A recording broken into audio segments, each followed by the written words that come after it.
Partai Demokrat seperti belum berhenti digoyang.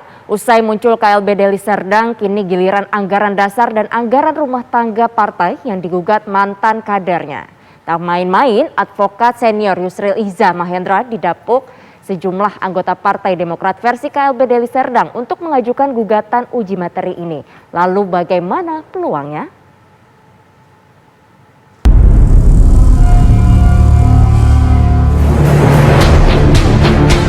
Sengkarut di tubuh Partai Demokrat memasuki babak baru.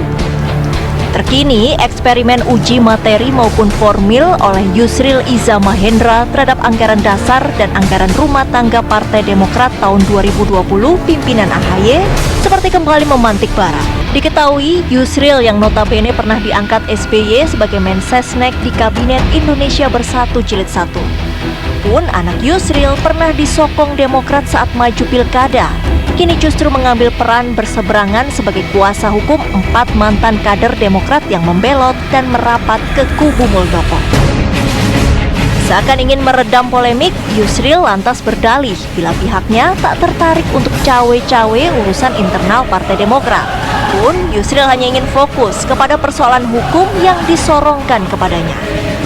Dalam perkara ini, Yusril melihat ada celah dalam ADART Partai Demokrat khususnya yang dapat dikuliti. Bahwa kalau dikatakan bahwa ini bagian daripada agenda dan lain-lain, yaitu soal politiknya lah. Saya sendiri menahan diri untuk tidak terlalu banyak berbicara mengenai persoalan politiknya. Tapi mengenai ini soal apakah orangnya punya legal standing atau tidak, saya kira saya tidak ingin memperdebatkan ini di luar sidang ya. Berkali sayang Mahkamah Agung itu tidak membuka sidang seperti Mahkamah Konstitusi ya. Jadi pasif apakah pendapat saya diterima oleh hakim nanti atau pendapat saya ditolak oleh majelis hakim, itu persoalan yang bagi saya itu persoalan lain. Yusril yang dinilai piawai memenangi perkara lalu turut melayangkan tantangan ke Demokrat kubu AHY untuk beradu argumen perihal keabsahan gugatan yang diajukannya ke Mahkamah Agung.